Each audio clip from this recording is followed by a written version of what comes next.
सर्द हवाओं से भरी उस सुबह आसमान में बादल इस तरह झूल रहे थे जैसे किसी पुराने ख्वाब की धूल धीरे धीरे धरती पर उतर रही हो। पहाड़ों के नीचे बसे एक छोटे से गांव के किनारे एक झोंपड़ी में अब्दुल रहीम नाम का बूढ़ा रहता था। चेहरे पर वक्त की झुर्रियां, आंखों में सब्र और दिल में अल्लाह का भरोसा। उसकी जिंदगी बेहद सादा थी।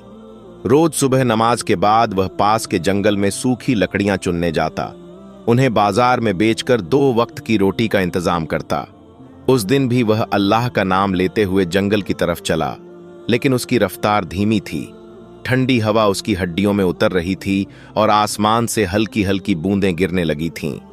पेड़ों के झुरमुट में घुसते ही उसने एक अजीब सी हल्की सी आवाज सुनी, जैसे किसी मासूम की सांसें टूट रही हों। वह ठिठक कर खड़ा हो गया, कानों को तेज किया और आवाज की तरफ बढ़ा। पत्तों के ढेर के पीछे एक छोटा सा शेर का बच्चा पड़ा था। उसकी आंखें आधी बंद, सांसें बेहद धीमी और शरीर पर खून और मिट्टी के धब्बे। उसका नन्हा सा पंजा कांप भी नहीं रहा था। अब्दुल रहीम का दिल जैसे पिघल गया। वह झुककर बच्चे के पास बैठा, अपनी कांपती उंगलियों से उसके सिर को सहलाने लगा। या अल्लाह, तू हर जान को जिंदगी देने वाला है, इस मासूम को भी अपनी रहमत से जगा दे। उसने धीमे लेकिन टूटते हुए लहजे में दुआ मांगी।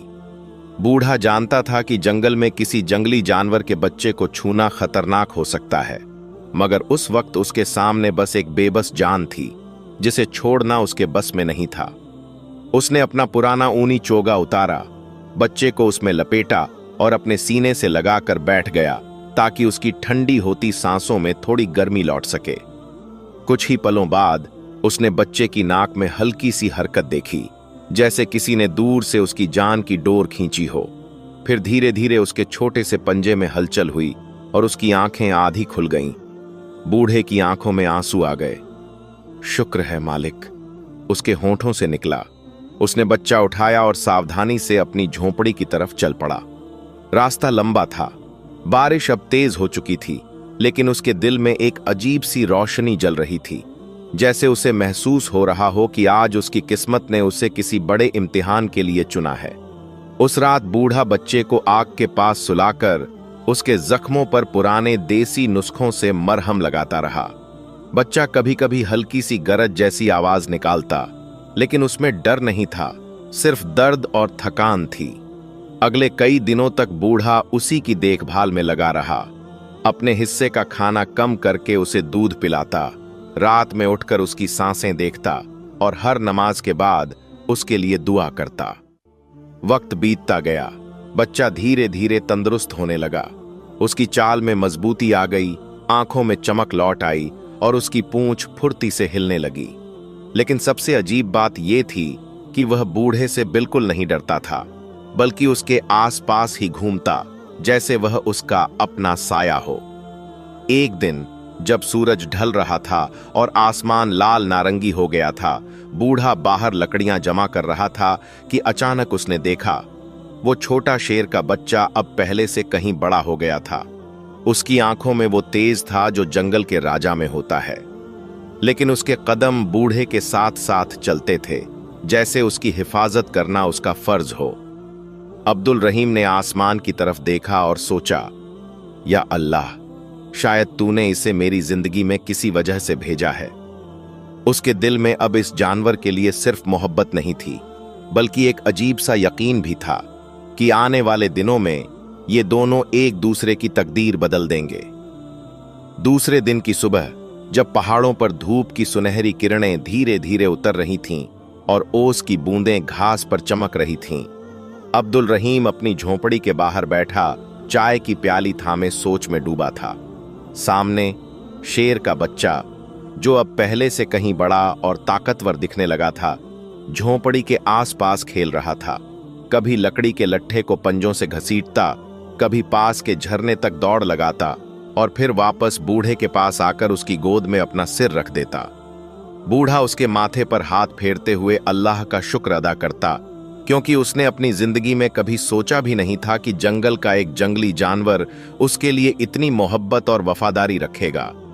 गांव के लोग दूर से उन्हें देखते तो हैरान रह जाते, कुछ तो डर के मारे पास भी नहीं आते, और कुछ कानाफूसी करते कि ये बूढ़ा जरूर कोई करामाती आदमी है, तभी तो शेर भी इसका गुलाम बन गया है। मगर रहीम जानता था कि ये किसी करामत का नहीं, बल्कि अल्लाह की रहमत और मोहब्बत का असर है। उस दिन वह शेर को साथ लेकर जंगल में लकड़ियां बटोरने निकला। रास्ता शांत था, बस पत्तों की सरसराहट और दूर दूर से आती परिंदों की आवाजें सुनाई दे रही थीं। लेकिन जैसे ही वे जंगल के गहरे हिस्से में पहुंचे, एक अजीब सी खामोशी छा गई, जैसे हवा भी थम गई हो। तभी एक चीख सी गूंजी। रहीम ने मुड़कर देखा। एक जवान लकड़हारा, जो शायद पास के किसी गांव से आया था, जाल में फंसा पड़ा था और उसके सामने एक भूखा तेंदुआ घूम रहा था। तेंदुए की आंखों में भूख और गुस्सा चमक रहा था। वह धीरे धीरे शिकार के करीब आ रहा था। रहीम का दिल जोर जोर से धड़कने लगा। वह जानता था कि उसके पास न हथियार है न ताकत, मगर उसके साथ उसका साथी खड़ा था। वो शेर, जो अब सिर्फ जानवर नहीं बल्कि उसकी दुआओं का जवाब बन चुका था। उसने धीमे से शेर के कान के पास फुसफुसाया, जाओ, उसे बचाओ। और जैसे ही उसने इशारा किया, शेर बिजली की तरह तेंदुए की तरफ लपका। दोनों के बीच जोरदार गर्जना हुई। पंजों और दांतों की टक्कर से पत्ते उड़ गए, जमीन पर खरोंचें पड़ गईं। तेंदुआ पहले तो मुकाबला करता रहा, मगर जल्द ही समझ गया कि ये उसका बस का नहीं है। वह पीछे हटते हुए झाड़ियों में गायब हो गया। शेर वापस आया। उसके सांस तेज चल रही थी, मगर आंखों में एक अजीब सा सुकून था, जैसे वह समझ रहा हो कि उसने एक अच्छा काम किया है। रहीम ने तुरंत उस लकड़हारे को जाल से निकाला और पानी पिलाया। लकड़हारे की आंखों में आंसू थे। उसने बूढ़े के पैरों को छूकर कहा, आज अगर आप और आपका ये साथी ना होते तो मैं जिंदा न बचता। रहीम ने मुस्कुराकर बस इतना कहा, बेटा, हमें एक दूसरे की मदद के लिए ही पैदा किया गया है, और ये जो अल्लाह की मखलूक है, ये भी उसी की रहमत से हमारी हिफाजत करती है। उस दिन के बाद शेर और रहीम की जोड़ी पूरे इलाके में मशहूर हो गई। लोग उन्हें दूर से सलाम करते, बच्चे शेर को देख हंसते और कुछ तो उसका नाम भी रखने लगे, असद यानी बहादुर। मगर रहीम के दिल में एक अजीब सी बेचैनी भी थी। उसे महसूस हो रहा था कि यह साथ सिर्फ मोहब्बत का नहीं बल्कि किसी बड़े मकसद का है। और वो दिन अब ज्यादा दूर नहीं जब अल्लाह उसे और असद को किसी ऐसे इम्तिहान में डालेगा जो उनकी जिंदगी हमेशा के लिए बदल देगा। उस रोज आसमान में हल्की धुंध तैर रही थी, जैसे कोई पुरानी याद चुपके चुपके जमीन पर उतर रही हो। हवा में ठंडक थी, पर उसके भीतर एक अजीब सी बेचैनी भी बह रही थी। जंगल के किनारे से बहती वह पतली सी नदी उस सुबह कुछ ज्यादा ही शोर कर रही थी, मानो वह भी किसी आने वाले तूफान की खबर दे रही हो। अब्दुल रहीम उस वक्त अपनी झोंपड़ी के बाहर बैठा लकड़ी की छोटी सी तख्ती पर पुराना कटोरा मांज रहा था, और असद, वो शेर जो अब जवान हो चुका था, झोंपड़ी के सामने लेटा अपनी सुनहरी आंखों से आसमान के बादलों को देख रहा था। उसकी सांसें गहरी थीं, जैसे उसके दिल में भी कुछ आने वाले वक्त की आहट हो। अचानक दूर से घोड़ों की टापें सुनाई दीं। गांव के लोग ऐसे चौंके जैसे किसी अनहोनी की दस्तक हो। 4 घोड़े धूल उड़ाते हुए आ रहे थे। उन पर बैठे 4 सिपाही और उनके पीछे एक लंबी मूंछों वाला अफसर, जिसका चेहरा कठोर पत्थर की तरह था। वे सीधे अब्दुल रहीम की झोंपड़ी के सामने आकर रुके। अफसर ने घोड़े से उतरते ही ठंडी निगाह बूढ़े पर डाली और कहा, तुम ही हो वह जो जंगल के जानवरों को पालतू बनाता है? हमें राजा ने भेजा है। उसका शिकारी कई दिनों से शिकार लाने में नाकाम है। सुना है तुम्हारे पास एक शेर है, हमें उसकी जरूरत है। रहीम के चेहरे पर हैरानी और गुस्से का मिला जुला साया था। उसने धीमे लहजे में कहा, यह शेर मेरा साथी है, मेरा बच्चा है, मैं इसे किसी के हाथ नहीं बेच सकता।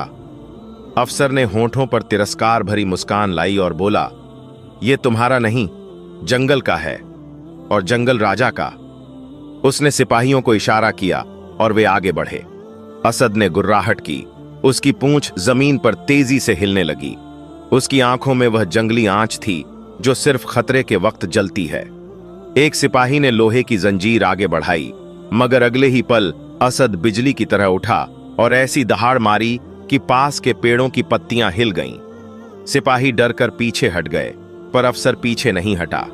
उसने तलवार खींच ली और ठंडी आवाज में कहा, अगर ये मेरे साथ नहीं जाएगा तो यहीं मारा जाएगा। रहीम के दिल की धड़कन तेज हो गई, लेकिन उसके होंठों पर एक अजीब सा यकीन उतर आया। वह आगे बढ़ा, असद के सामने खड़ा हो गया और अफसर की आंखों में देखकर बोला, जिस जान को अल्लाह ने मेरे हवाले किया है उसकी हिफाजत करना मेरा फर्ज है। अगर इसे ले जाना है तो पहले मेरी सांस लेनी होगी। वह बूढ़ा इतना सीधा खड़ा था जैसे उसकी पीठ पर कोई अदृश्य ताकत हो।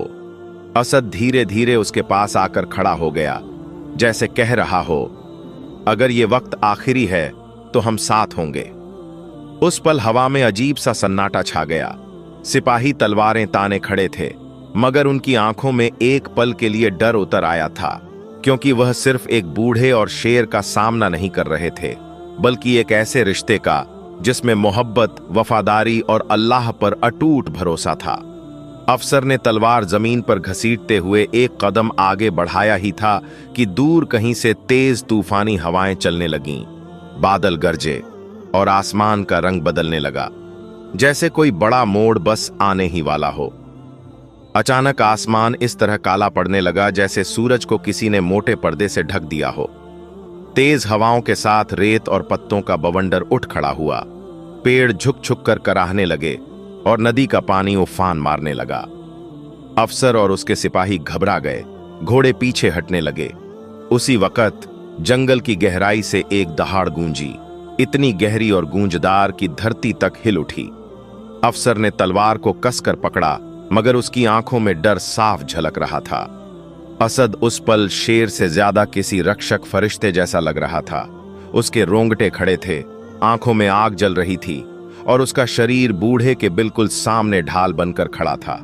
रहीम ने अपनी कांपती आवाज में मगर ठोस यकीन के साथ कहा, यह अल्लाह का इशारा है, पीछे हट जाओ। लेकिन अफसर के भीतर का घमंड किसी इशारे को मानने वाला नहीं था। उसने तलवार उठाई और एक लंबा कदम आगे बढ़ाया। तभी असद ने बिजली जैसी तेजी से छलांग लगाई और उसकी तलवार को अपने पंजों से झटका देकर गिरा दिया। जमीन पर धातु की खनक गूंजी और अफसर पीछे लड़खड़ाया। तभी गांव के कुछ लोग भी वहां आ पहुंचे, जिन्होंने दूर से यह मंजर देखा था। वे बिना डरे आगे बढ़े और रहीम के साथ खड़े हो गए। यह हमारा भी साथी है, एक बुजुर्ग ने कहा, तुम इसे नहीं ले जा सकते। भीड़ बढ़ने लगी और अफसर को महसूस हुआ कि अब हालात उसके काबू में नहीं हैं। उसने दांत पीसते हुए तलवार म्यान में डाली और घोड़े पर सवार हो गया। जाते जाते उसने ठंडी निगाह से कहा, यह खत्म नहीं हुआ बूढ़े, मैं लौटूंगा। और फिर वे सब धूल उड़ाते जंगल की तरफ लौट गए। सन्नाटा वापस लौट आया, लेकिन हवा में अब एक अजीब सी मिठास थी। असद ने बूढ़े के हाथ को हल्के से चाटा और रहीम ने उसके सिर पर हाथ फेरते हुए कहा, देख बेटा, अल्लाह की रहमत जब साथ हो तो दुनिया का कोई जुल्म हमारे कदम नहीं रोक सकता। मगर उसके दिल के कोने में यह बात गूंज रही थी कि अफसर का लौटना यकीनी है और अगली बार उसका इम्तिहान और भी बड़ा होगा। उस रात का सन्नाटा कुछ अलग था, जैसे पूरे जंगल ने अपनी सांस रोक ली हो। बूढ़ा अब्दुल रहीम थके हुए जिस्म के साथ भी जागता रहा। झोंपड़ी के अंदर लकड़ी के चूल्हे में धीमी धीमी आग जल रही थी, जिसकी रोशनी असद के सुनहरी भूरे बालों पर पड़कर उन्हें चमका रही थी। शेर पास ही लेटा था, उसकी आंखें बंद थीं, लेकिन उसके कान हर छोटी से छोटी आवाज पर हल्के से फड़क रहे थे, जैसे वह हर पहरे पर हो। बूढ़े का मन अशांत था। अफसर की ठंडी धमकी उसके कानों में अब भी गूंज रही थी, मैं लौटूंगा। वह जानता था कि अगली बार वह सिर्फ 4 सिपाहियों के साथ नहीं आएगा, बल्कि ताकत और चाल दोनों में कहीं ज्यादा होगा। रात गहराती गई।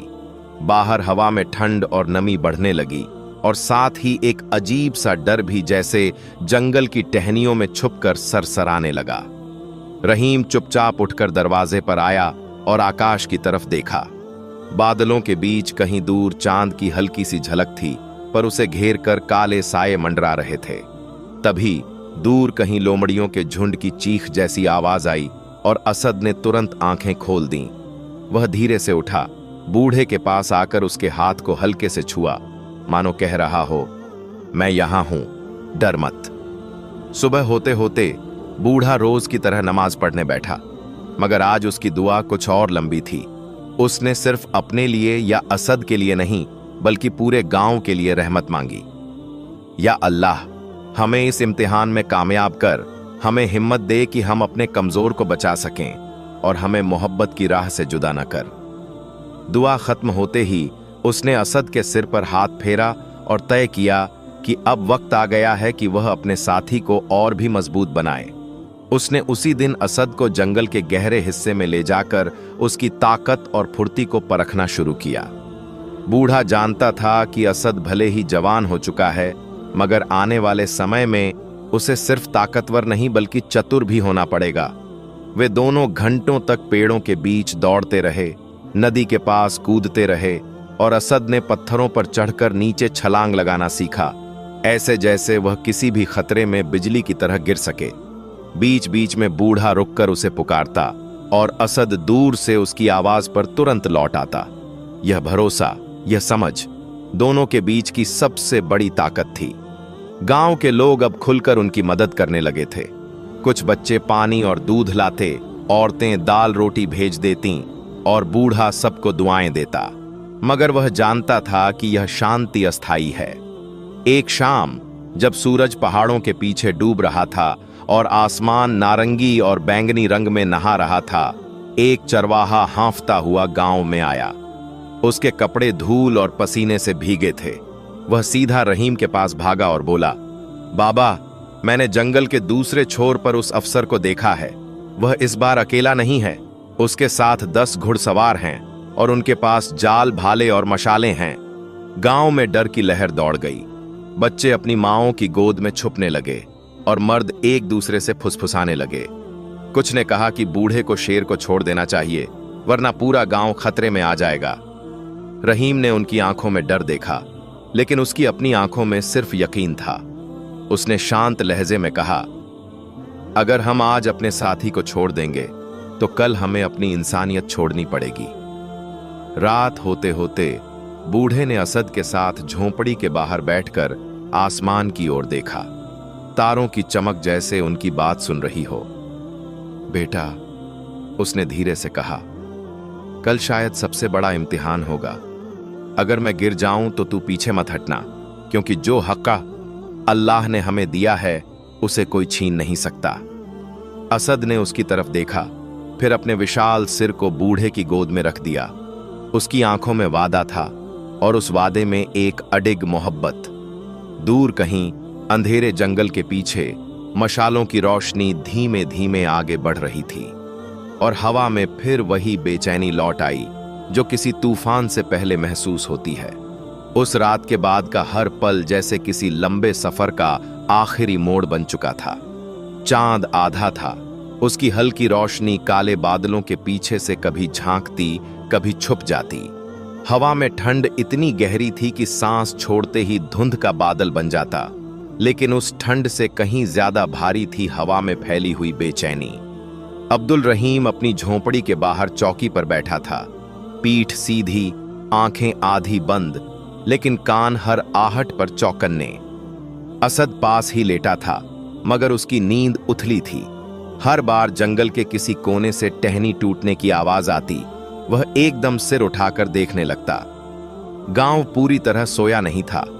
कुछ घरों में अब भी धीमी धीमी बातों की आवाजें आ रही थीं। औरतें अपने बच्चों को चुप कराते हुए दरवाजे अंदर से बंद कर रही थीं। मर्द बाहर खड़े होकर बार बार जंगल की तरफ झांकते थे। किसी को भी यह भरोसा नहीं था कि आने वाला सवेरा शांति लाएगा। तभी करीब आधी रात को पहाड़ की तरफ से घोड़ों की टापों का पहला हल्का सा कंपन सुनाई दिया। पहले तो लगा शायद कोई यात्री होगा, लेकिन वह आवाज तेज और तेज होती गई, जैसे कई भारी बूटों और घोड़ों की टापों का दल एक साथ आ रहा हो। असद ने धीमे से गुर्राया। उसका गुर्राना कोई आम आवाज नहीं थी, उसमें एक गहरी चेतावनी जैसी थरथराहट थी। बूढ़े ने हाथ उसके सिर पर रखकर उसे शांत किया, लेकिन खुद उसकी उंगलियां हल्के से कांप रही थीं। उसने धीरे धीरे अपनी पुरानी लकड़ी की लाठी उठाई जिस पर समय की मार से हल्की दरारें पड़ चुकी थीं, लेकिन आज वह किसी तलवार से कम नहीं थी। थोड़ी ही देर में मशालों की रोशनी पेड़ों के बीच से चमकने लगी, पहले धुंधली फिर तेज।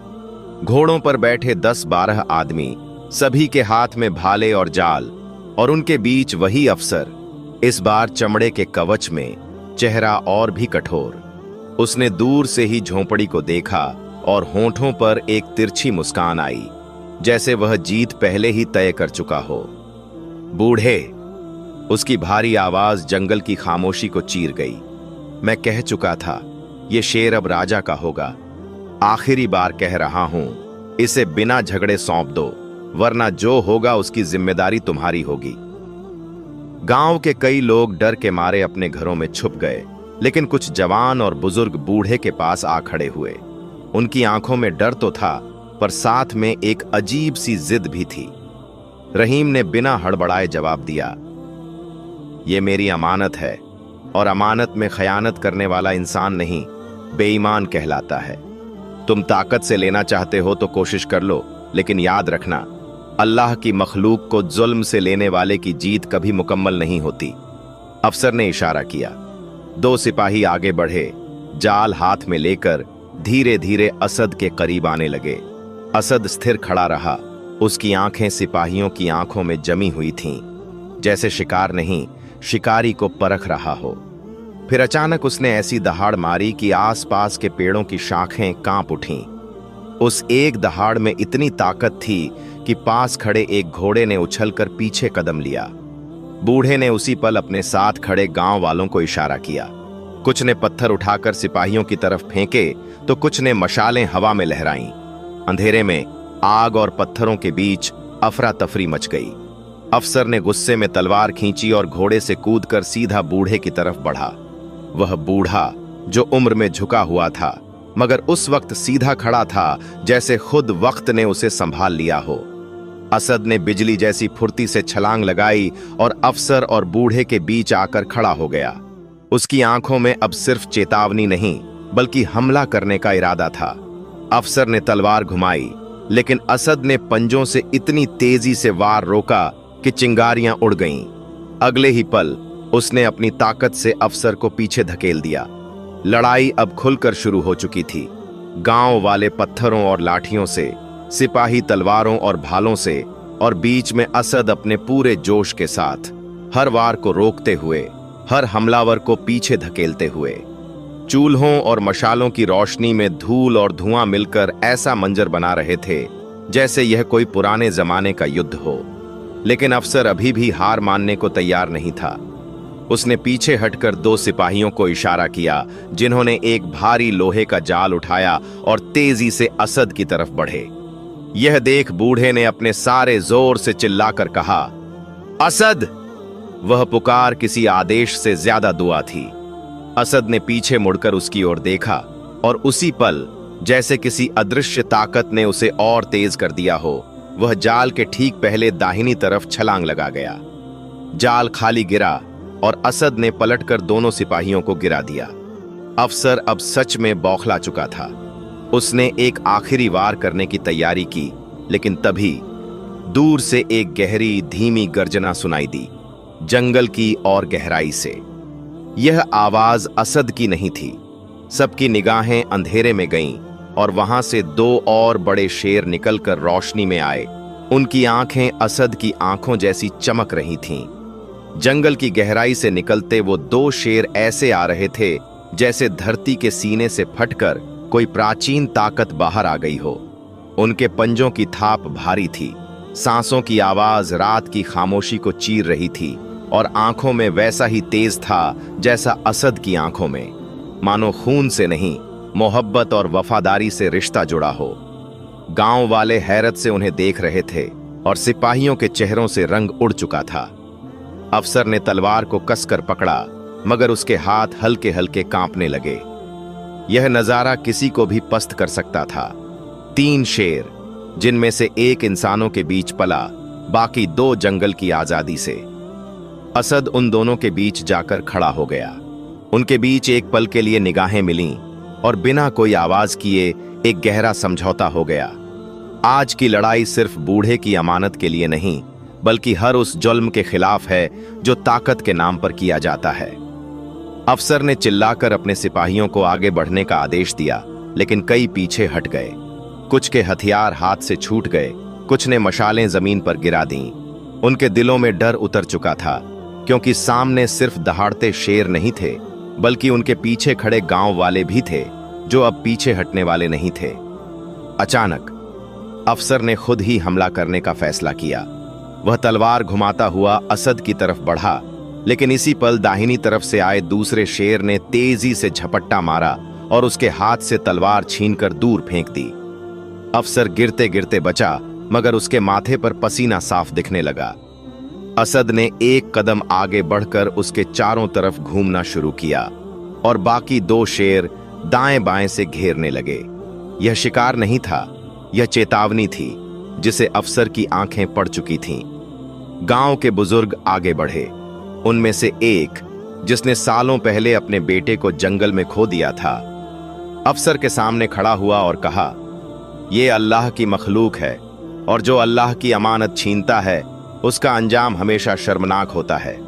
वापस जाओ, वरना तुम्हारी बर्बादी यहीं से शुरू होगी। अफसर ने चारों तरफ देखा। उसके आदमी बिखरे पड़े थे, मशालें बुझने लगी थीं और तीनों शेरों की आंखों में ऐसी आग थी जिसे बुझाना मुमकिन नहीं था। आखिरकार उसने दबी आवाज में आदेश दिया, पीछे हटो।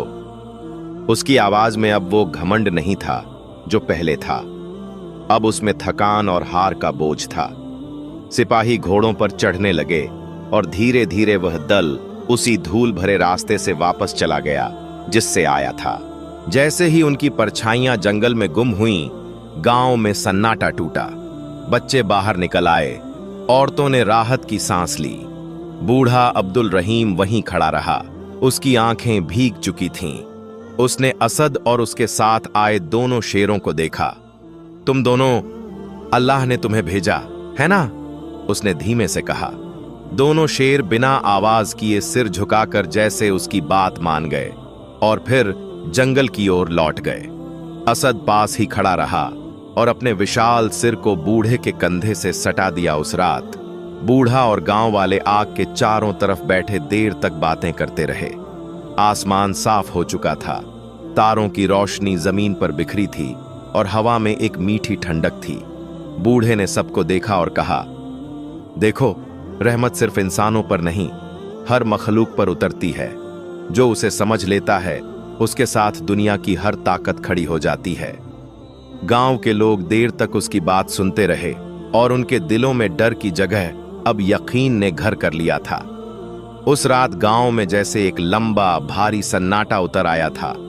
अफसर और उसके सिपाहियों के जाने के बाद लोग अपने अपने घर लौट गए थे, मगर नींद किसी की भी आंखों में नहीं थी। हर दिल में एक अजीब सा सवाल गूंज रहा था, क्या यह लड़ाई सच में खत्म हो गई या यह तो सिर्फ एक शुरुआत थी? बूढ़ा अब्दुल रहीम अपनी झोपड़ी के बाहर आग के पास बैठा था। लकड़ी की लपटें कभी ऊंची उठती, कभी धीमी पड़ जाती। उसकी आंखों में आग की रोशनी के साथ साथ पुराने जमाने की अनगिनत यादें भी चमक रही थीं। असद पास ही लेटा था, मगर उसका शरीर तना हुआ था, कान जंगल की तरफ चौकन्ने, जैसे किसी भी पल आने वाले खतरे को सुनने की कोशिश कर रहा हो। अचानक दूर से हल्की सी खड़खड़ाहट की आवाज आई। रहीम ने तुरंत लाठी कसकर पकड़ी, लेकिन देखा तो असद शांत था। असद ने बूढ़े की तरफ हल्की सी नजर डाली, मानो कह रहा हो, ये हमारा दुश्मन नहीं है। और सच में कुछ ही पल बाद झाड़ियों के बीच से वही दो बड़े शेर बाहर आए जो पिछली रात अफसर का सामना करने आए थे। उनकी चाल में अब वैसी आक्रामकता नहीं थी, बल्कि एक सुकून था। वे धीमे धीमे आगे बढ़े, असद के पास आकर रुक गए और तीनों ने अपने सिर एक दूसरे से हल्के से टकराए, जैसे पुराने दोस्त लंबे अरसे बाद मिले हों। बूढ़ा यह मंजर देखता रहा और उसके दिल में एक सवाल गूंजता रहा, क्या यह महज एक इत्तेफाक है या वाकई अल्लाह ने इन तीनों को किसी बड़े मकसद के लिए जोड़ दिया है? उसने धीरे धीरे उठकर दोनों शेरों के करीब कदम बढ़ाए। उनकी आंखों में डर नहीं था, न ही किसी इंसान को देखते ही होने वाली सतर्कता। उनमें एक अजीब सा भरोसा था जो जंगल की मखलूक इंसानों पर शायद ही कभी करती है। बूढ़े ने उनके सिर पर हाथ रखा और उस पल उसे महसूस हुआ जैसे ये दोनों सिर्फ असद के दोस्त नहीं बल्कि उसके भी रक्षक बन गए हों। सुबह होने से पहले ही गांव में हलचल शुरू हो गई। औरतें पानी भरने के लिए निकल रही थीं। बच्चे दौड़ते हुए एक दूसरे को पिछली रात का मंजर सुना रहे थे और मर्द चुपचाप अपने घरों के बाहर बैठकर आने वाले दिनों की सोच में डूबे थे। तभी एक बूढ़ा चरवाहा जिसका घर जंगल के दूसरे छोर पर था, हांफता हुआ गांव में दाखिल हुआ। उसकी आंखों में डर साफ था। बाबा, मैंने अफसर को फिर देखा, उसने कहा। वह इस बार अकेला नहीं है। उसके साथ हथियारों से लदी एक गाड़ी है और शहर से आए कुछ नए लोग भी हैं। लगता है वो इस बार हमें तोड़कर ही जाएगा। गांव वालों में खुसरपुस शुरू हो गई। कुछ ने कहा कि हमें शेर को जंगल में छोड़ देना चाहिए ताकि अफसर का गुस्सा ठंडा हो जाए। लेकिन बूढ़ा रहीम चुपचाप खड़ा रहा। उसकी आंखें एक एक चेहरे पर घूमी। फिर उसने कहा, अगर हम डर के आगे झुकेंगे तो कल कोई भी ताकत आकर हमारे घर, हमारी इज्जत और हमारी मोहब्बत छीन लेगी। अल्लाह हमें ताकत इसलिए देता है कि हम हक की हिफाजत कर सकें। उसने तय कर लिया कि अब सिर्फ बचाव नहीं बल्कि तैयारी करनी होगी। अगले 3 दिन गांव के लोग और तीनों शेर साथ साथ काम करते रहे। बूढ़े ने गांव वालों को सिखाया कि कैसे पेड़ों की मोटी डालियों और पत्थरों से रास्ते बंद किए जाते हैं, कैसे पानी की धार मोड़कर मिट्टी को कीचड़ में बदला जा सकता है ताकि घोड़े उसमें फिसल जाएं, और कैसे आग की मशालें ऊंचाई से गिराकर हमला रोका जा सकता है।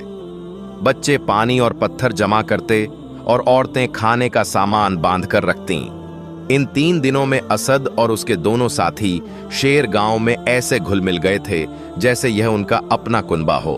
बच्चे उनके पास आकर खेलते, औरतें दूर से पानी रख देतीं और मर्द उनके साथ पहरेदारी करते। बूढ़ा उन्हें देखता और सोचता कि यह नज़ारा शायद ही दुनिया में कहीं देखने को मिले, जहां इंसान और जंगल की सबसे ताकतवर मखलूक एक दूसरे की हिफाजत के लिए खड़े हों। चौथे दिन की सुबह अजीब सी थी। आसमान हल्के पीले धुंध से ढका था। हवा में एक गंध थी, लोहे, पसीने और धूल की मिलीजुली। और फिर दूर से घोड़ों की टापें और लोहे के टकराने की आवाज आने लगी। पहाड़ की ढलान से मशालें और झंडे दिखाई दिए। अफसर लौट आया था, इस बार पहले से कहीं बड़ी फौज के साथ। उसके पीछे लोहे के जाल, भाले, धनुष बाण और यहां तक कि लकड़ी के बड़े पिंजरे भी थे। गांव वालों ने अपनी जगह ले ली। बच्चे और औरतें सुरक्षित जगहों पर भेज दिए गए और तीनों शेर अपने अपने मोर्चों पर खड़े हो गए। बूढ़ा रहीम बीच में खड़ा था, लाठी कसकर पकड़े, और उसकी आंखें आसमान की तरफ उठी थीं। उसके होठों से धीमे धीमे सिर्फ एक ही लफ्ज निकल रहे थे, या अल्लाह, हक की हिफाजत कर। दूर से अफसर की आवाज आई, आज तुम्हारा हठ टूट जाएगा बूढ़े, और तुम्हारा शेर भी। और फिर उसकी फौज ने कदम तेज कर दिए।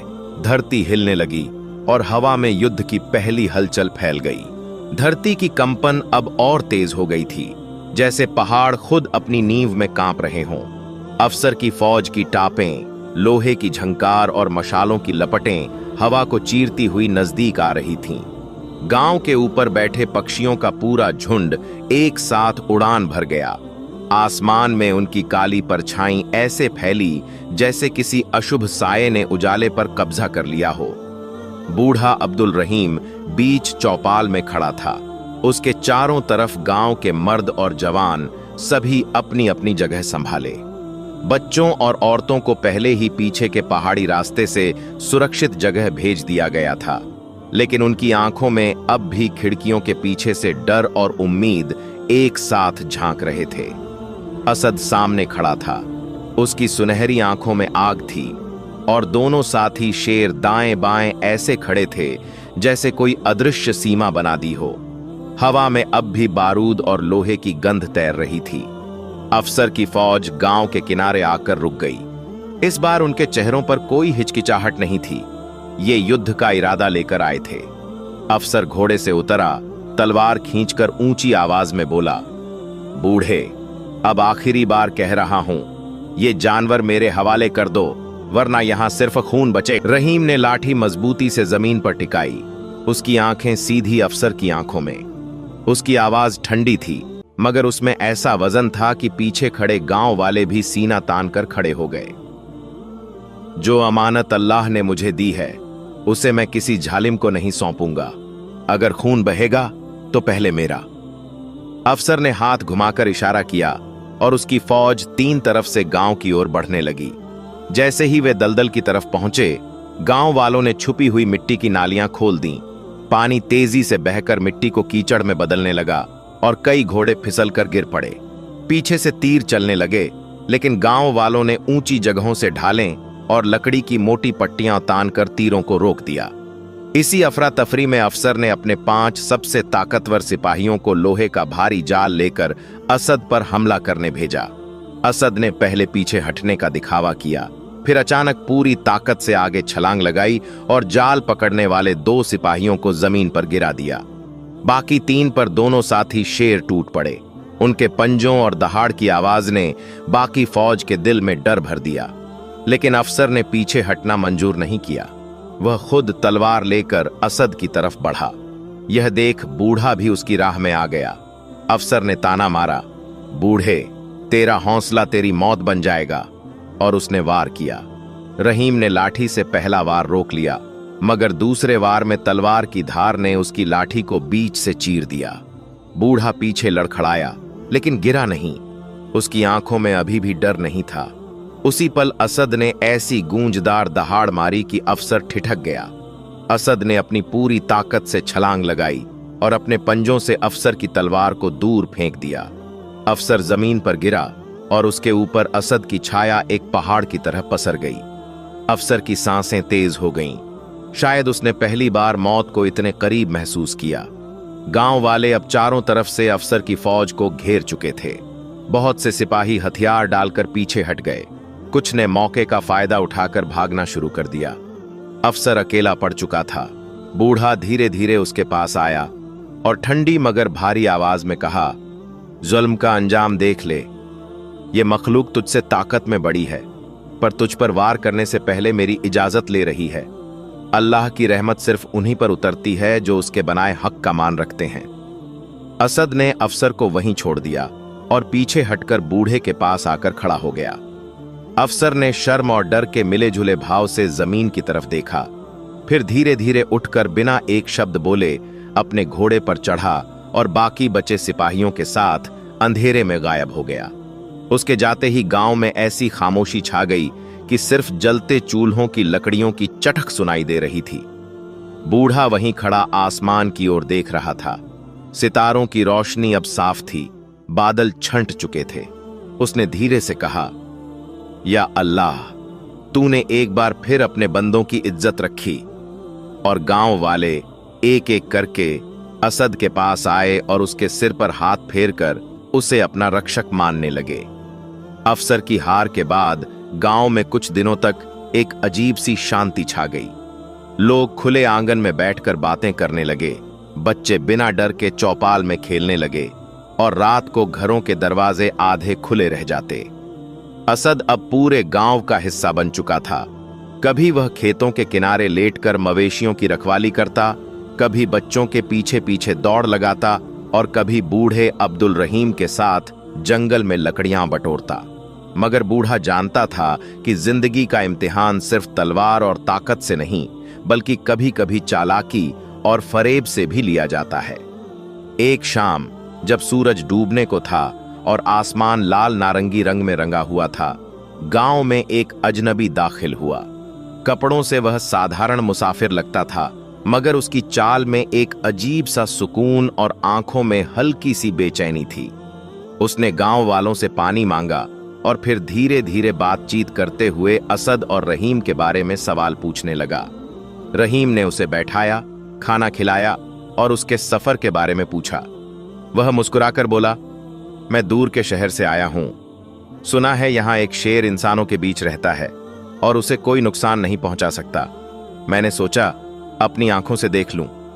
गांव वालों को उसकी बातें आम लगीं, लेकिन असद के कान चौकन्ने हो गए। वह अजनबी को ऐसे देख रहा था जैसे उसकी नीयत को सूंघ रहा हो। रात को जब सब सो गए, असद झोंपड़ी के बाहर पहरा देता रहा। आधी रात को वही अजनबी चुपचाप झोंपड़ी के पीछे के रास्ते से बाहर निकलने लगा।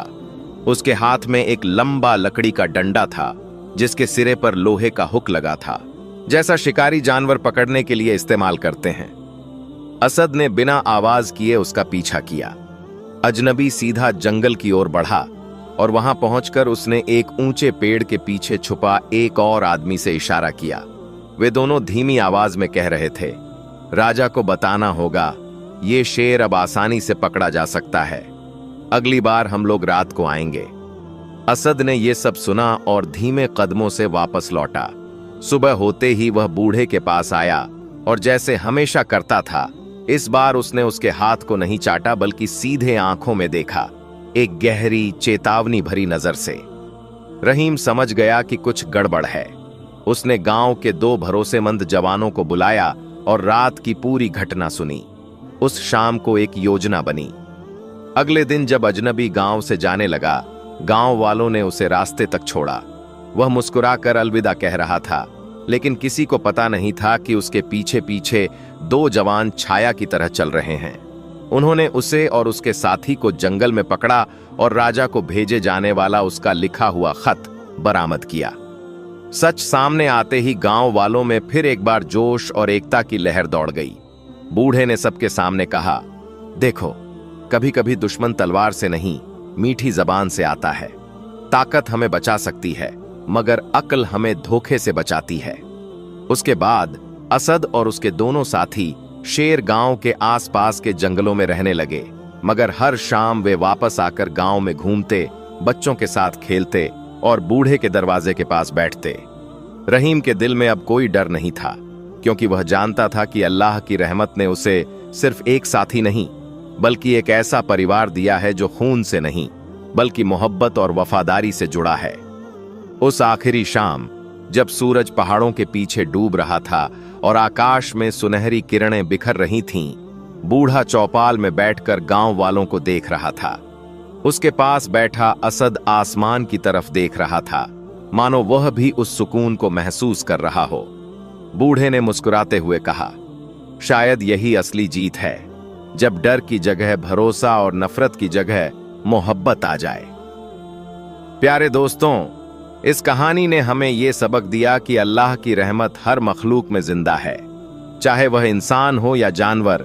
मोहब्बत और अमानत का रिश्ता सबसे बड़ा हिफाजत करने वाला है। ताकत और हथियार सिर्फ जंग जीत सकते हैं, लेकिन मोहब्बत दिल जीतती है।